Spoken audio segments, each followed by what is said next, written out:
Tipica friulana? Lumi Beer, il prodotto ricavato in 20 ettari di terreno coltivato orzodistico, biodiversità, performance ambientale. Lumi Beer nelle sue 5 versioni disponibili, 4 per consumo veloce e dissetante e la versione Magnum per intenditori. Lumi Beer si abbina a qualsiasi palato. Lumi Beer è un prodotto esclusivo Azienda Agricola Pancera, il buon seme, i buoni frutti.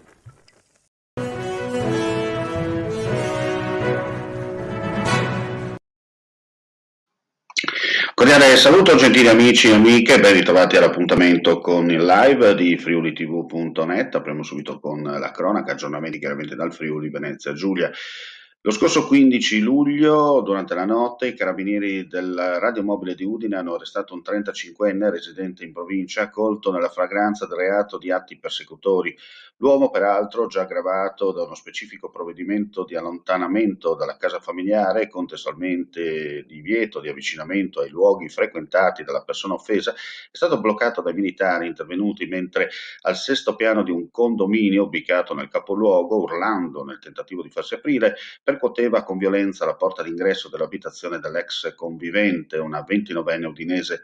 La malcapitata, che nell'immediatezza non ha inteso rivolgersi ad un centro antiviolenza, ha denunciato che l'ex compagno, sebbene colpito dal citato provvedimento restrittivo, nel mese di maggio scorso ad oggi aveva adottato condotte persecutorie nei propri confronti. L'arrestato è stato così ristretto presso la casa circondariale di Udine a disposizione dell'autorità giudiziaria, che in data 17 luglio ha convalidato l'arresto e ha disposto a suo carico l'applicazione della misura cautelare del divieto di dimora nel comune di Udine, ordinandone nel contempo la scarcerazione. Dunque è andato, come si dice, ai domiciliari in attesa di un nuovo rendezvous. Adesso cambiamo argomento, parliamo di un'importante attività, perché intervento da parte dei volontari delle squadre antincendio della protezione civile di Romans, Disons e Cormons per la bonifica e soprattutto spegnimento di un incendio sterpaglie lungo l'argine destro del fiume Iudrio tra le frazioni di Fratta e Versa in comune di Romans. La segnalazione è giunta alla centrale operativa della protezione civile di Palmanova attraverso il numero unico d'emergenza 112.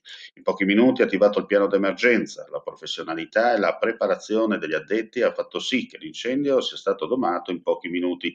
In corso le operazioni di bonifica. Ringraziamo la protezione civile che celermente ci ha inviato le foto. Adesso andiamo a Trieste.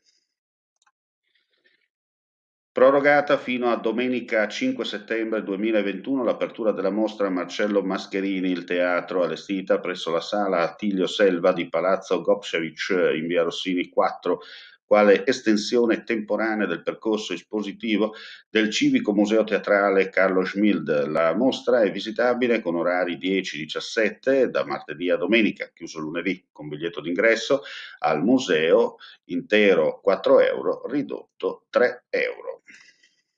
E adesso una bella iniziativa per ricordare i due poliziotti uccisi nell'ottobre del 2019, perché sabato 24 luglio alle 17:30 a Trebiciano, nel complesso sportivo del Primorez, sul Carso Triestino, si terrà il secondo Memorial Figli delle Stelle, un triangolare di calcio a 7 per ricordare Matteo De Menego e Pierluigi Rotta, i due poliziotti uccisi il 4 ottobre 2019 all'interno della questura di Trieste.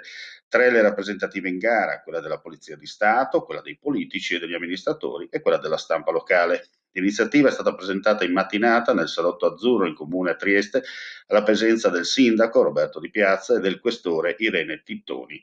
La prima edizione del Memorial era stata vinta dalla formazione della Polizia di Stato e, come l'anno scorso, le partite saranno arbitrate dall'ex fischietto internazionale Fabio Baldass.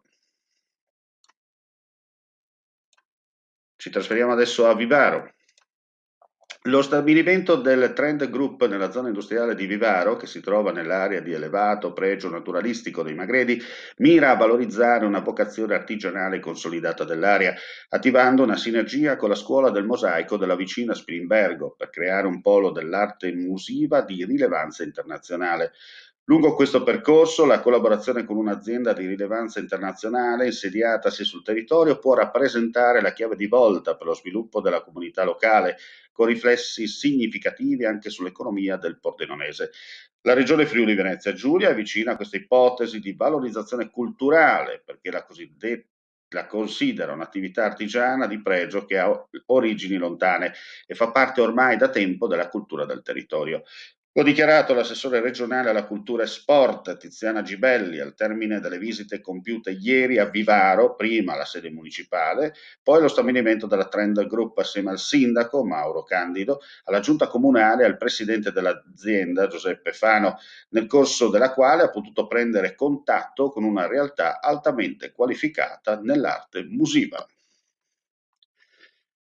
E con questa notizia chiudiamo qui questa edizione flash giorno, chiaramente tutte le notizie nel corso della giornata attraverso il nostro sito www.friulitv.net. Grazie come sempre per la visione e l'ascolto e buona giornata a tutti. Ehi, dico a te, vuoi un apparecchio acustico a costo zero? Acustica Friulana, via Visinale 16, Muzzana del Turniano, Udine. Telefono 334 27 67 731. Test dell'udito direttamente a domicilio, semplice e veloce. Pagamenti su misura. Non aspettare di non sentire. Campagna di prevenzione dei problemi uditivi. Acustica Friulana. Test dell'udito direttamente a domicilio, semplice e veloce. Un'occasione da non perdere.